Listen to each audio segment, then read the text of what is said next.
بسم اللہ الرحمن الرحیم۔ السلام علیکم ورحمۃ اللہ وبرکاتہ۔ میرے پیارے بہنوں اور بھائیوں، آج ہم ایک ایسے سوال پر بات کرنے جا رہے ہیں جو اگر کسی انسان کے دل میں اتر جائے اس کی زندگی بدل سکتی ہے۔ اس کا چلنا، اس کا سوچنا، اس کا دیکھنا، سب کچھ بدل سکتا ہے۔ سوال یہ نہیں کہ نفس کیا ہے، سوال اس سے بھی بڑا ہے، اللہ نے نفس کو پیدا ہی کیوں کیا؟ اگر اللہ تعالیٰ چاہتے تو انسان کو فرشتوں جیسا بنا دیتے، بے گناہ، پاک، جن کے اندر نہ خواہش، نہ ضد، نہ غصہ، نہ حسد، نہ لالچ۔ مگر اللہ نے انسان کو ایسا نہیں بنایا۔ اللہ نے انسان کو ایک ایسا وجود بنایا جس کے اندر محبت بھی ہے اور خواہش بھی، نور بھی ہے اور سرکشی کی آگ بھی۔ اور اللہ نے قرآن میں فرمایا وَنَفْسٍ وَمَا سَوَّاهَا فَأَلْهَمَهَا فُجُورَهَا وَتَقْوَاهَا۔ قسم ہے نفس کی اور اس ذات کی جس نے اسے درست بنایا، پھر اسے اس کی برائی بھی سکھا دی اور اس کی نیکی بھی۔ میرے عزیزو، اللہ نے نفس کو صرف اس لیے پیدا نہیں کیا کہ وہ ہمیں گمراہ کرے، نہیں۔ اللہ نے نفس کو اس لیے پیدا کیا کہ انسان کے اندر امتحان ظاہر ہو جائے۔ جس طرح سونا آگ میں تپ کر خالص ہوتا ہے، اسی طرح انسان نفس کی خواہشوں سے لڑ کر پاک ہوتا ہے۔ کبھی آپ نے سوچا، اگر ہمارے اندر نفس نہ ہوتا تو صبر کیسا ہوتا؟ تو تقویٰ کیسے بنتا؟ تو مجاہدہ کہاں ہوتا؟ تو اللہ کے قریب ہونے کی لذت ہم کیسے جانتے؟ عمر بن خطاب رضی اللہ تعالیٰ عنہ فرماتے تھے کہ میں نے جب بھی اپنے نفس کو مارا، اللہ نے مجھے بلندی دی۔ کیوں؟ کیونکہ نفس کو قابو کرنا ہی اصل مردانگی ہے۔ نبی کریم صلی اللہ علیہ وسلم نے فرمایا، اصل مجاہد وہ ہے جو اپنے نفس سے لڑے اللہ کی اطاعت کے لیے۔ نفس اگر نہ ہوتا تو یہ لڑائی بھی نہ ہوتی، اور اگر لڑائی نہ ہوتی تو اللہ کے ولی بھی نہ بنتے۔ میرے بھائی اور بہنوں، انسان صرف اس وقت بڑا بنتا ہے جب وہ اپنی خواہش کو اللہ کی رضا کے آگے توڑتا ہے، جب وہ کچھ چاہ کر بھی چھوڑ دیتا ہے، جب وہ کچھ کر سکتا ہے مگر صرف اللہ کے خوف سے نہیں کرتا۔ کبھی رات کو کوئی گناہ تمہیں بلاتا ہے، تمہارے ہاتھ کانپتے ہیں، دل دھڑکتا ہے، آواز آتی ہے کہ ایک دفعہ کر لو، کون دیکھ رہا ہے؟ یہ نفس ہے۔ اور پھر دل کے اندر دوسری آواز آتی ہے، ڈرو اللہ سے، وہ دیکھ رہا ہے۔ یہ تقویٰ ہے۔ اور جو اس وقت اللہ کو چن لیتا ہے وہ اللہ کا بندہ کہلاتا ہے۔ اور یہی وجہ ہے کہ اللہ نے نفس کو پیدا کیا۔ اللہ چاہتا تھا کہ انسان اپنی مرضی سے اسے چنے، اپنی چاہتوں کو اس کے لیے چھوڑے، اپنی خواہشوں پر اللہ کی محبت کو ترجیح دے۔ قرآن شریف میں اللہ فرماتے ہیں، ام حسبتم ان تدخلوا الجنة ولما يأتكم مثل الذين خلوا من قبلكم، یعنی جنت کی قیمت خواہشات کا خون ہے، جنت کی قیمت نفس کی مخالفت ہے، جنت کی قیمت دل کی جنگ ہے، اور یہ نفس اسی لیے پیدا کیا۔ اب سوال یہ پیدا ہوتا ہے، نفس انسان کے اندر رکھا کیوں گیا؟ علماء فرماتے ہیں، اللہ نے نفس اس لیے رکھا تاکہ انسان اللہ تک محنت سے پہنچے، سفر سے پہنچے، جد و جہد سے پہنچے۔ اگر انسان کے اندر شہوت، غصہ، لالچ اور حسد نہ ہوتے تو انسان کے اعمال فرشتوں جیسے ہوتے، اور پھر انسان کا مرتبہ فرشتوں کے برابر رہتا۔ مگر اللہ نے انسان کو اس لیے پیدا کیا کہ وہ فرشتوں سے بھی آگے نکل جائے۔ کیا تم نے نہیں پڑھا؟ فرشتوں نے کہا، یا اللہ، یہ انسان زمین پر فساد کرے گا، خون بہائے گا۔ اللہ نے جواب میں بس یہ نہیں کہا کہ وہ سب کچھ نہیں کرے گا۔ اللہ نے فرمایا، انی اعلم ما لا تعلمون، میں وہ جانتا ہوں جو تم نہیں جانتے۔ کیا جانتے تھے اللہ؟ یہی کہ انسان کے اندر خواہش بھی ہوگی، غلطی بھی، کمزوری بھی، مگر اسی خواہش، اسی غلطی، اسی کمزوری کے باوجود جب وہ اللہ کو چنے گا تو اس کا درجہ فرشتوں سے اوپر ہو جائے گا۔ امام غزالی رحمت اللہ علیہ فرماتے تھے، نفس وہ گھوڑا ہے جو آدمی کو جنت تک بھی لے جا سکتا ہے اور جہنم تک بھی، اس کا رخ تم نے طے کرنا ہے۔ میرے بھائیوں، نفس سب سے بڑا دشمن اس لیے ہے کہ وہ اندر چیختا نہیں، وہ باہر نظر نہیں آتا۔ شیطان کبھی کبھی حملہ کرتا ہے مگر نفس ہر لمحہ موجود ہوتا ہے۔ نبی کریم صلی اللہ علیہ وسلم نے فرمایا، تمہارا سب سے بڑا دشمن تمہارا نفس ہے جو تمہارے پہلو میں ہے۔ اور اللہ نے نفس اس لیے رکھا تاکہ انسان کی اصل حقیقت ظاہر ہو جائے۔ کون ہے جو خواہش کے مقابلے میں اللہ کو چنتا ہے؟ کون ہے جو نفس کی آواز دبانے کے لیے راتوں کو اٹھتا ہے؟ کون ہے جو غصے کی آگ کو نگل لیتا ہے؟ کون ہے جو دنیا کی کشش چھوڑ کر اللہ کو پکارتا ہے؟ ہر نماز نفس کے خلاف جنگ ہے، ہر روزہ نفس کی بھوک پر وار ہے، ہر زکوٰۃ نفس کے لالچ پر ضرب ہے، ہر حج نفس کی خواہش کا قتل ہے۔ اگر نفس نہ ہوتا تو یہ ساری عبادتیں بھی نہ ہوتی، سجدہ بھی آسان ہوتا، روزہ بھی آسان ہوتا، تہجد بھی آسان ہوتا، گناہ چھوڑنا بھی آسان ہوتا، مگر اللہ نے انسان کے اندر نفس رکھا تاکہ بندہ اپنی مرضی کے خلاف اللہ کی مرضی کو چنے۔ میرے عزیزو، اللہ نے قرآن میں فرمایا، وَأَمَّا مَنْ خَافَ مَقَامَ رَبِّهِ وَنَهَى النَّفْسَ عَنِ الْهَوَىٰ فَإِنَّ الْجَنَّةَ هِيَ الْمَأْوَىٰ۔ اور جو اپنے رب کے سامنے کھڑے ہونے سے ڈرتا رہا اور اپنے نفس کو خواہش سے روکتا رہا تو اس کا ٹھکانہ جنت ہے۔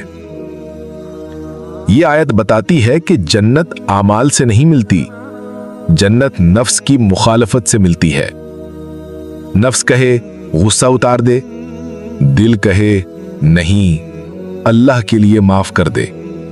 نفس کہے حرام دیکھ لے، دل کہے نہیں، اللہ دیکھ رہا ہے۔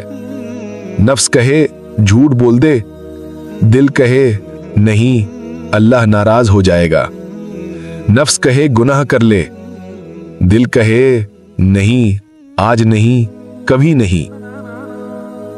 اور جو ایسی جنگ جیت لیتا ہے وہ اللہ کا خاص بندہ بن جاتا ہے۔ کبھی کبھی انسان روتا نہیں مگر دل روتا ہے، کبھی آنکھوں سے آنسو نہیں نکلتے مگر روح آنسو بہاتی ہے۔ یہ سب نفس کی کشمکش ہے اور یہی انسان کی اصل آزمائش ہے۔ نفس کو اللہ نے اس لیے پیدا کیا کہ انسان سیکھے کہ اللہ تک پہنچنے کا راستہ خواہش کو قتل کرنے سے نکلتا ہے، اپنے دل کو پاک کرنے سے نکلتا ہے، اپنے اندر کے دشمن کو ہرانے سے نکلتا ہے۔ اور اللہ کے ولی دنیا سے نہیں ڈرتے، وہ اپنے نفس سے ڈرتے ہیں۔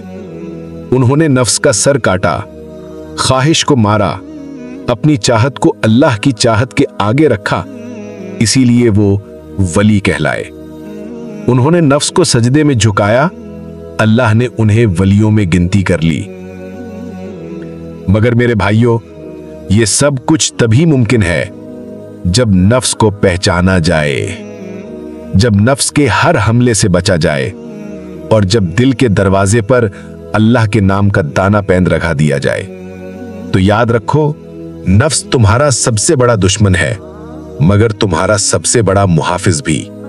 اگر تم اسے جیت لو تو سمجھو کہ اللہ تک پہنچنے کا راستہ پا لیا، اور اگر تم نے اس کے آگے ہار مان لی تو سمجھو کہ دنیا اور آخرت میں خود کو ہلاک کر لیا۔ تو پھر سوچو، نفس کو کیا کرنا ہے، اسے کیسے ہرانا ہے، اور کس طرح اس کے آگے اپنے اللہ کے حکم کو کھڑا کرنا ہے۔ نفس کے 3 درجے اور وجہ تخلیق۔ اور میرے عزیزو، جب انسان اللہ کی اس تخلیق یعنی نفس کو سمجھنا شروع کرتا ہے تو اس کی ایک نئی دنیا کھلتی ہے، کیونکہ نفس صرف ایک چیز نہیں یہ تین شکلوں میں انسان کے اندر کام کرتا ہے۔ اللہ نے قرآن میں ان تینوں کا ذکر کیا ہے تاکہ بندہ جان سکے کہ وہ کس درجے پر کھڑا ہے، اسے کہاں جانا ہے، اور اللہ نے کیوں اس کے اندر یہ طاقت رکھی۔ پہلا درجہ ہے نفس امارہ، وہ نفس جو انسان کو برائی کا حکم دیتا ہے، جو انسان کو کھینچتا ہے، جو ہر گناہ کو خوبصورت بنا دیتا ہے۔ قرآن میں آیا ہے ان النفس لامارۃ بالسوء، بے شک نفس تو برائی کا حکم دینے والا ہے۔ یہ نفس انسان کے اندر پہلا حملہ کرتا ہے، دل میں وسوسہ ڈالتا ہے، یہ کر لو، کوئی نہیں دیکھ رہا، یہ چھوڑ دو، اس میں کیا فائدہ، نماز بعد میں پڑھ لینا، ایک دفعہ دیکھ لو، کوئی مسئلہ نہیں، غصہ اتارو، اپنی عزت بچاؤ، حسد کرو، دل ٹھنڈا ہو جائے گا۔ یہی وہ نفس ہے جس نے قابیل کو بھائی حابیل کا خون بہانے پر اکسایا۔ یہی نفس ہے جو انسان کو ضدی بناتا ہے، سرکش بناتا ہے، اور یہی وہ نفس ہے جس نے قوم عاد، قوم ثمود اور قوم لوط کو تباہی کی طرف دھکیلا۔ اگر اللہ چاہتے تو انسان کے اندر یہ نفس امارہ رکھتے ہی نہیں، مگر اللہ نے اسے رکھا تاکہ پتہ چلے کہ کون انسان خواہش کے مقابلے میں اللہ کو چنتا ہے، کون اپنی آنکھوں کی چاہت مار کر اللہ کے لیے پاک رہتا ہے، کون رات کو سکرین بند کر کے اللہ کی خاطر اپنے دل کو بچاتا ہے۔ یہ وہ مقام ہے جہاں انسان بندگی کا آغاز کرتا ہے۔ دوسرا درجہ ہے نفس لوامہ، وہ نفس جو انسان کو ملامت کرتا ہے، غلطی کرنے کے بعد خود کو کوستا ہے، کہتا ہے یہ ٹھیک نہیں ہوا، میں کیوں گر گیا، اللہ ناراض ہو گیا، مجھے ایسا نہیں کرنا چاہیے تھا۔ یہ نفس اللہ کی رحمت کا دروازہ ہے۔ یہ نفس گناہ تو کر لیتا ہے مگر سوئے ہوئے دل کو جگاتا ہے، انسان رو پڑتا ہے، استغفار کرتا ہے، سینہ بھاری ہو جاتا ہے۔ یہ اللہ کی نشانی ہے کہ انسان ابھی زندہ ہے، اس کا دل مردہ نہیں ہوا، ابھی اس کے اندر روشنی باقی ہے۔ اللہ نے قسم کھائی اس نفس کی، وَلَا أُقْسِمُ بِالنَّفْسِ اللَّوَّامَةِ، قسم ہے ملامت کرنے والے نفس کی۔ کیوں قسم کھائی؟ کیونکہ یہ نفس انسان کو واپس اللہ کی طرف دھکیل دیتا ہے، غلطیوں سے پاک کرتا ہے، دل نرم کرتا ہے، آنکھوں میں نمی لاتا ہے، سجدوں میں بدن کو جھکا دیتا ہے۔ یہ وہ مقام ہے جہاں انسان کے اندر نور پیدا ہونا شروع ہوتا ہے۔ اور تیسرا درجہ ہے نفس مطمئنہ، وہ نفس جو سکون پا چکا ہو، جس کے فیصلے اللہ کے مطابق ہو چکے ہوں، جس کے اندر کی جنگ خاموش ہو گئی ہو، جس پر اللہ نے اپنے قربت کے دروازے کھول دیے ہوں۔ قرآن میں اس کے بارے میں ہے یا ایتھا النفس المطمئنہ ارجعی الی ربک راضیۃ مرضیہ، بے شک آج وہ شخص کامیاب ہوا جس نے اپنے نفس کو پاک کیا، اور ناکام ہو جس نے اسے گندا کیا۔ اے اطمینان والی جان، واپس آ جا اپنے رب کی طرف، راضی بھی اور جس سے اللہ بھی راضی ہے۔ میرے بھائیوں، سوچو، اللہ فرشتوں سے یہ نہیں کہہ رہے، یہ مقام انسان کو ملتا ہے، مگر کیسے؟ جب وہ اپنے نفس امارہ سے لڑے، پھر نفس لوامہ کی آگ سے گزرے، تب نفس مطمئنہ تک پہنچتے ہیں۔ اللہ نے انسان کے اندر یہ تین درجے اس لیے رکھے تاکہ انسان کو سفر ملے، انسان کو منزل ملے اور انسان کو امتحان ملے۔ اگر انسان سیدھا پاکیزگی پر پیدا ہوتا تو جنت کوئی انعام نہ رہتی، وہ تو ایک حق بن جاتی، مگر اللہ چاہتا ہے کہ انسان کی محنت کا وزن ہو، اس کے فیصلوں کا نور ہو، اس کی تڑپ کی قیمت ہو۔ اسی لیے اللہ نے انسان کے اندر نفس پیدا کیا تاکہ انسان کے سامنے ہمیشہ دو راستے رہیں، ایک نفس کا اور ایک اللہ کا، اور انسان خود فیصلہ کرے کہ وہ کس طرف جاتا ہے۔ صحابہ کرام جب گناہ سے بچتے تھے تو کہتے تھے ہم نے اپنے نفس کو زنجیروں میں باندھ لیا ہے، ورنہ یہ ہمیں کھانے کو دوڑ پڑتا۔ حضرت علی رضی اللہ تعالیٰ عنہ فرماتے ہیں انسان کا نفس بچے کی طرح ہے، اگر تم اسے مضبوطی سے نہ کھینچو تو یہ تمہیں گھسیٹ لے جاتا ہے۔ حضرت حسن بصری رحمۃ اللہ علیہ کہتے تھے جس نے اپنے نفس پر قابو پا لیا اس نے دنیا کو جیت لیا۔ میرے عزیزو، وہ لوگ ولی اس لیے نہیں بنے کہ ان کے پاس طاقت تھی، وہ ولی اس لیے بنے کہ انہوں نے اپنے اندر کے دشمن کو پہچان لیا تھا،